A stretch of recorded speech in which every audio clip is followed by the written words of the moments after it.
Welcome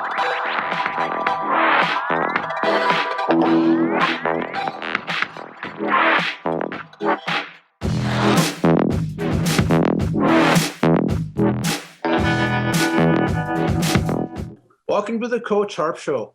Today we have a very special guest. His name is Timothy Klund, also known as TK. Welcome to the Coach Harp Show, TK.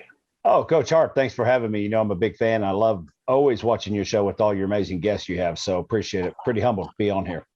Thank you. I appreciate that. And also thank you for taking your busy time here. Something that's been on my mind for a while is how did you make your transformation from the U.S. Air Force into the business world? Yeah, you know, actually, when I got out of the Air Force, I left the Air Force to actually go play college football at Southeast Missouri State with my little brother. And while we were off season, spring of 95, over the summer, working with the team, my a really close friend of mine who was a lot older than I was in high school basically grabbed me as like, Klund boy, what are you going to college for? And I want to do something in sales and marketing. And he said, why don't you come work for me? And it was, what are you doing? Yeah, I'm selling trailers. I'm like, man, I'll go to college. And then I saw what he was making in manufactured homes those days. Also saw the amazing work that manufactured homes, you know, they weren't the trailers that I grew up in the 80s. They were really nice, super affordable, really something I would live in. And it was a pretty easy mindset to go, you know, with what he was making and, you know, just the opportunity to go ahead and get in at square one. It was a pretty easy decision to bypass college and go ahead and go into the corporate world. And, you know, and again, I actually had a long talk with Coach John Mumford from Southeast Missouri State at the time, who gave me the opportunity to walk on. And, you know, he told me the same thing, like, Klund, if you can bypass all student loan debt and can get right in at it, you know, square one, ready to go, then you don't need to rack up student loan debt, get to work. And that's what I did. That's awesome. So it's all about who you know, right? It's really just about who you know. That's awesome. I like the background that you played football. That's huge. Even myself, I played football. Thank you for sharing with us. Do you have any stories while you were in the Air Force? Oh, tons. You know, the greatest thing about the Air Force, number one, is camaraderie. Number two, I was overly blessed with my Air Force career. I went in 1988 and I went to tech school in Wichita Falls, Texas for electrician. And my first duty assignment was Clark Air Force Base, Philippines, which was right outside Manila. And man, it was awesome. And I got to play all base team softball there, base team soccer, got to travel Pacific doing that. And left the Air Force, left Philippines and came to Peterson Air Force Base. Where actually I played semi-pro football for a team there in Colorado Springs that traveled basically the western region and the mountain region. And after 2 seasons of that, hurt my knee, second concussion. The Air Force was nice enough to tell me I'm done with football, and went back into softball and ended up playing all Air Force softball and base team softball, and traveled around for basically my final 3.5 years in the Air Force. So it was great. I was in during a peacetime, pre 9/11. Desert Storm happened while I was in the Air Force, but it was really a blink. By the time I left the Philippines and got back to the States, both my squadrons had already went and come back already, and we're back to just square one normal. So yeah, it was great. I tell everybody, you know, it's a great place to start. You can get your college for free while you're in the Air Force. I took a semester of college while I was in the Air Force, and you know, probably one of the only things I regret is while I was in the Air Force, you know, I didn't pursue my education more so and get it knocked out while I was in for 6.5 years. But it was awesome. Wow. I know through your U.S. military and through your business, what are some of the leadership tools that you use in your business practice these days? Well, one thing is, you know, I start at the very bottom, you know, going into the Air Force, the lowliest enlisted guy you can come in at. So I started at the bottom, got to learn from a lot of great mentors while I was in the military on how you should treat people, how to work together, work ethic, and used a lot of those basics when I got out into the corporate world. You know, even now, having 4 companies and all the things I do, every single person I meet, my mindset is that no matter who they are, I'm actually, you know, I'm below them. And I treat everybody as, you know, they're higher than me. And it seems to have paid off. You know, it's just a way of appreciating people. And, so many people get wrapped up in bank accounts and how much they're worth, or, I think that defines them. But really, your inner character is what defines you more than anything, not your bank account or your titles that you have. So I just always look at that, no matter who I meet, no matter who I'm dealing with, I always put them above me and try to do what I can to help them.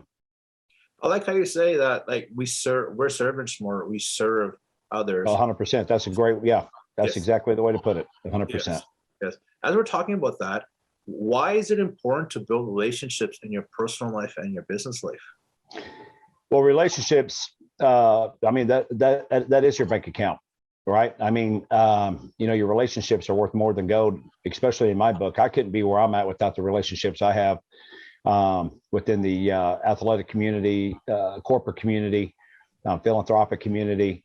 I tell you, losing a good friend is worse than probably, losing $1 million to me. So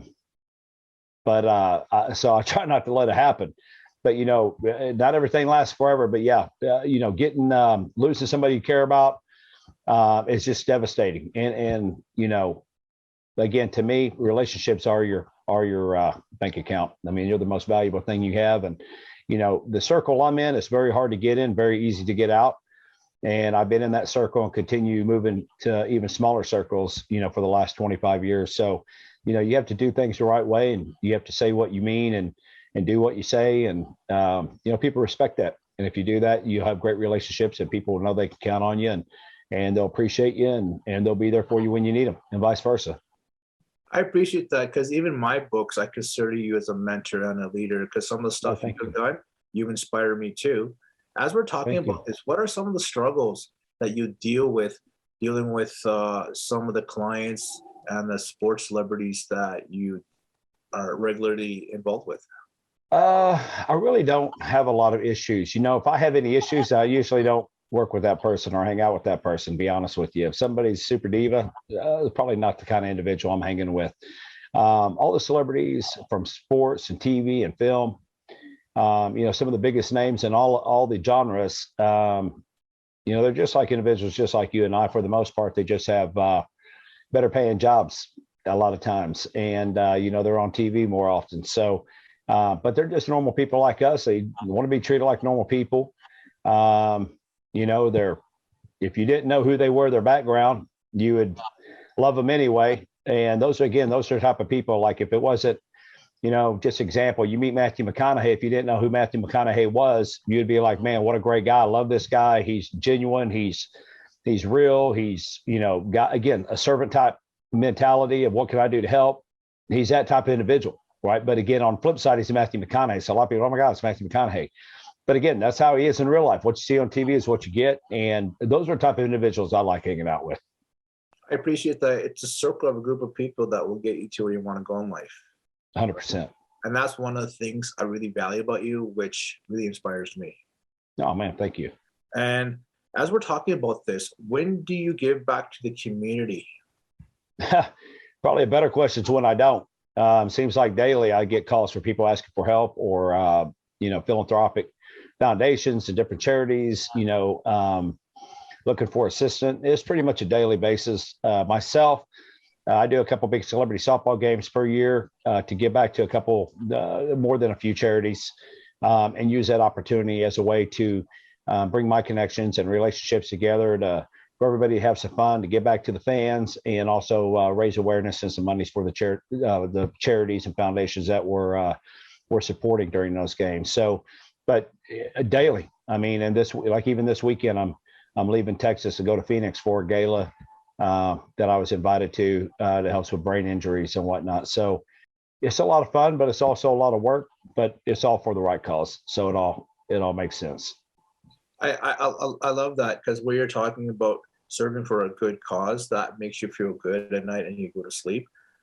Is there anybody through your personal life as you're going through that made an impact in your life? There's probably nobody who hasn't made an impact in my life, good or bad. Everybody I've met has made some kind of impact on my life. The first conversation you and I had made an impact on my life. Everybody, probably more recent over the last 20 years, probably been my wife more than anybody. She's Latino, very headstrong, very driven, direct, loving, caring, all the above. But, I tell everybody, like, man, if I started listening to my wife the first 10 years we were together and not the last 12, by God, I'd be so much more ahead. But she's got good intuition, good instincts. And, the other thing about her is, we haven't always been on the top of the mountain. We've been on top of the mountain, in the valley, on the top, how on the side, in the valley, up and down for 22 years. And, had a ton of money, had no money all the way through it. And the one thing about my wife is, good or bad, honestly, she's never wavered.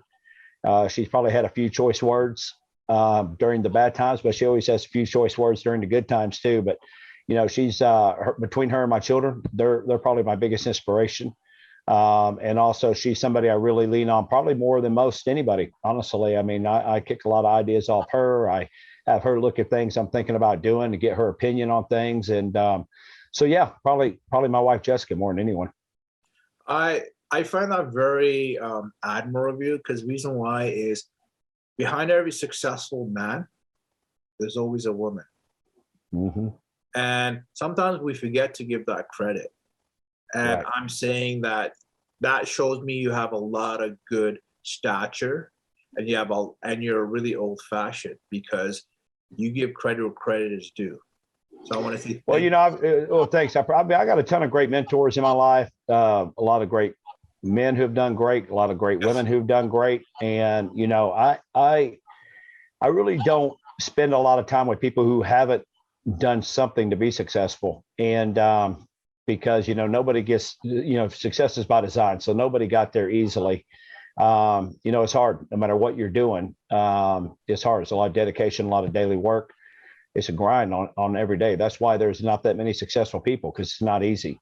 But yeah, on the per minute basis, per day basis, yeah, she's my go-to. She's the rock that I bounce a ton of stuff off. She's also the individual that, pushes me probably more than sometimes I push myself. She was the one who, instead of, where people were coming asking me to team up with them and build a company with them, she was the one that's finally like, hey, look, you don't need anybody else. You need to just do your own thing.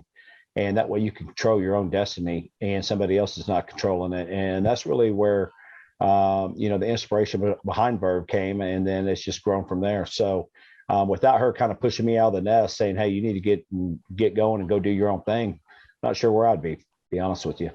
That's good. I want to say thank you. That speaks in volumes of your relationship with your wife. We need to hear more of these success stories with couples, right? Because look at The Rock and what he's done. There's always somebody behind his corner too. Even with Dwayne, even with his first wife, I mean, they're still business partners. She still handles all his stuff even today. They still support each other, even though they got divorced. It's unfortunate when people do go through divorces that, the individual that you took enough time to get married to and, really thought you're going to spend your life with, and a lot of people have kids together and on and on and on. It's unfortunate a lot of people can't remain friends, if they do happen to go through a divorce, and continue to, at least stay friends and care about each other enough to, take care of each other, even if you can't be married or living in the same house. It's a tragic situation when I see people who've gotten divorced and honestly can't stand to see each other, be in the same room with each other. It's just a very unfortunate situation. And the people that can get along and make things work like that, again, they tend to have a little bit more success all the way around in their personal life with that. So that to me, even with what Rock's done with his ex-wife, stuff like that, speaks in volumes too, because at the end of the day is we're all humans, things may not work out, like how he's able to have a very civil relationship and be able to have his ex in a lot of his productions and what he's doing, even the XFL, stuff like that. It takes a very, very understanding of a relationship. And I look at that too quite a bit. I'm saying, wow, this guy is a super role model for a lot of people, not just in the movies, just the way how he's living his life. Right? Well, it's usually it's a heart thing, right? I mean, that tells you a lot about the individual. And again, you look at a lot of the people I hang around, if they're not overly respectful to their spouse, again, they're not somebody that's going to be in my circle. Everybody that I have relationships with within the celebrity community, I mean, they all are amazing dads, amazing wives, whichever way it goes. And that's the type of people I like to surround myself with, that when they bring their husband or their wife to an event, that person is not pushed into the back of the room. They're forefront. They're enjoying everything with their spouse. And, the spouse is making sure they're getting introduced and, just really taking care of, the one they love. And it's just awesome. That's how it should be. Thank you for sharing that. What's next for you now, TK? Global takeover. So I'm very competitive with myself, even when I get to a point where most people would look at, man, there's not much more that guy can achieve. There's always a lot more I can achieve. I'm very, very competitive within myself, even like on a daily basis of my workouts. I probably have been a social drinker, having fun. I don't drink at home by myself. I'm more of a social gala. I'll have drinks. And probably since I've been 12, 13 years old, I've drank alcohol. And but it's finally come to a point for me personally where it's like, you know what? I'm more in competition with my workout and getting to my body where it wants to be. So what do I got to cut out? No alcohol, no beer, no candy, no pizza. All the stuff I love is put on a shelf, and hopefully I don't go back to it because, again, I'm just so focused on what I'm trying to accomplish personally within my own health and wellness.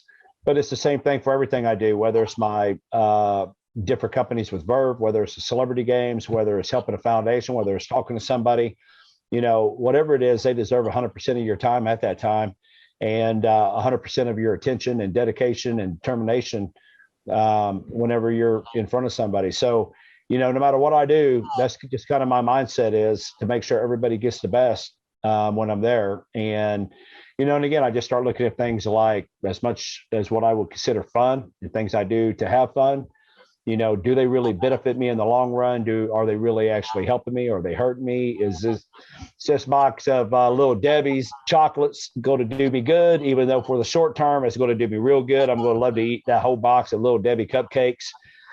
But at the end of eating that whole box, I'm also going to be very upset with myself to the fact that I just ate the whole box of Little Debbie cakes, and I'm trying to accomplish something else. So what do I got to do? Stay away from the Little Debbie's. So it's just within myself. I'm in a constant battle within myself of wanting more from myself, from everything I do. I just feel like God gives you so much time on this earth, and you can't waste it. You can't waste a minute. And so for me personally, every day, I just don't. If I don't go to bed exhausted, then I don't feel like I got the most out of my day. Thank you. Is there any advice that you'd like to give to the young generations, business leaders, entrepreneurs, that you want to give them a takeaway from our meeting today? Yeah, the quick short on what I've learned, and again, I'm nobody special. I've just been a person that I like to have a lot of friends. I like to meet a lot of people. Ever since I can remember, since elementary school, I've always had a ton of friends.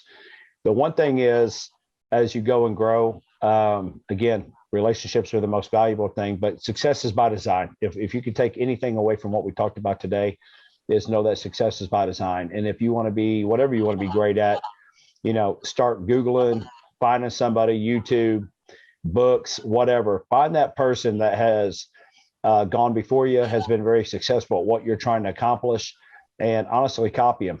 See what they did to get there, and see if you can do the same to get to that, because I would almost bet the house that you would almost be able to get the same results with the same type of passion. The other thing is, we are on this earth for a short time, and you're not going to get anywhere without risk. And sometimes you're going to fail more than not. You're going to fail, but failure is a part of winning at the same time. So don't be scared to fail. Look as an opportunity to just another step towards your goal of winning, of what you're trying to accomplish. And adversity, everybody's going to deal with adversity in their life, and you're not going to escape it. You're not going to get away from it. If you can just come to the realization that adversity is part of life and it's going to happen, and you can look at adversity in the face and smile when it does happen, no matter what it is, and just keep moving, then you'll find out that your life will be pretty good. And you're going to have a lot of good wins. You're going to have a bunch of big losses, and it's just a daily thing, and you just can't get too wrapped up in either one of it. You can't stay too long in the glory of it. You can't stay too long in the horror of it. You just got to, okay, it happened. And, it might take you a day or so to get over it, but get over it and get going. If you can't change the situation, then move on. There's no reason to dwell on it, waste any more energy on it. It's done, move on. So, and then the other thing is just, man, give 110% all the time and really compete with yourself. That's the only person you're in competition with, is the one you look in the mirror every day. Beyond that, you don't have any competition. And then surround yourself with successful people. If you're starting a new job, I tell people this all the time. When I was young and people would say, hey, you've gone through the whole HR process now, it's time to start learning how to be this salesperson or whatever job you're doing. They always end up putting you with somebody to start watching. You can copycat off that person. My biggest thing was, this is the number one person in this company. And if that wasn't the person I was going to learn from. Like, where's the number one person at? That's the person, guy or girl, I don't care. Who's number one in this company at what I'm wanting to do? That's the person I want to go learn from, because they're going to know exactly how to get me to the finish line faster. That's the person I want to learn from. So no matter what you're doing, always find the person who is the most successful, copycat them. And I think you'll find out you'll get a lot of positive results. Thank you for sharing that. I know that you're wearing a hat. Do you want to give a little bit of what the company and what it is? So my company, Verve, it's really all about health and wellness. We have a CBD brand, verveforever.com. We have a performance mouthpiece, verveperformancelabs.com. That's our custom performance mouthpiece that we have over 400 top professional athletes wearing worldwide. We will be coming out with a retail mouthpiece that will do the same as our custom fitted mouthpiece for the other 99%. People who just want to get more out of their bodies. We have vitamin sprays getting ready to come out here within the next 60 days. We have apparel line, Verve United as well. So we have a ton of products. Within our CBD side, we have Vitality, which is skincare products for females. Again, everything we do, all of our products, all about health and wellness, and all about just getting more out of your performance. So our saying at Verve is live life optimized, and that's where you should be at, is getting the most out of your life and everything you do. So our products reflect that. TK, if someone wants to get hold of you, what are some of the ways? You can find me on Instagram at Klund, KLUND 09, or on Facebook at Tim Klund, KLUND, or on LinkedIn at Timothy Klund, I think is what it is. So I'm not too hard to find. TK, I'm very, how do you call it? Very, very honored to have you on the show. Well, thanks for having me. And what I want to say is thank you for taking your time here. Everyone that's watching the Coach Harp Show, there'll be more great guests coming in the future here. You could check out all the past new interviews at www.coachharp.ca.